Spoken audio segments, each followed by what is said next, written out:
শুনেন আমাদের আমাদের আরিফ বিন রবি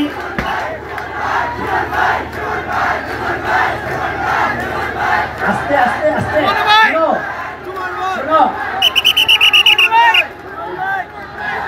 শুনেন আস্তে আস্তে আস্তে আস্তে আস্তে আরিফ বিন রবি গান করার জন্য রেডি হচ্ছে এখন।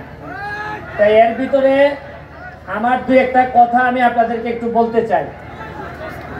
এইটা হলো গিয়া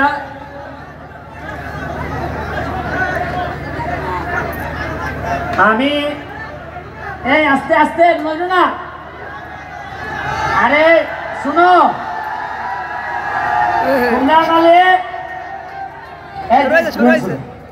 তোমরা খালি একটু ধৈর্য ধরো। মাধবপুর আর সোনারঘাটের কবালো কিতা কিতা আনতাছে খালি দেখতে যাও।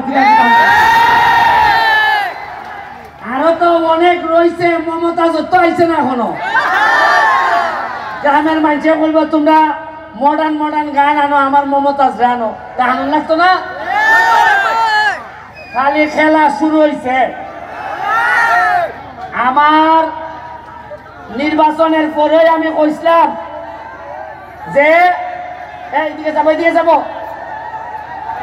যে মাধবপুর সোনারঘাটের আপাতত আমি খালি এমপি হয়েছে, জায়গা বেচছো না আর ফুরি এখন আপাতত বিয়া দিও না, কারণ জায়গার দাম বাড়বো আমি এমপি হইবার পরে, আর ফুইরেন্টের দাম বাড়বো বিয়া নিতে বুঝা ওটা নেওয়ার মধ্যে।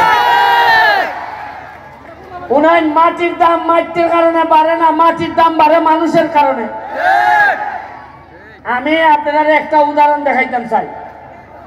4 মাস 5 মাস আগেও এই মাটির দ্বারাই আমার গালাগালি বন্ধ করা হয়েছে।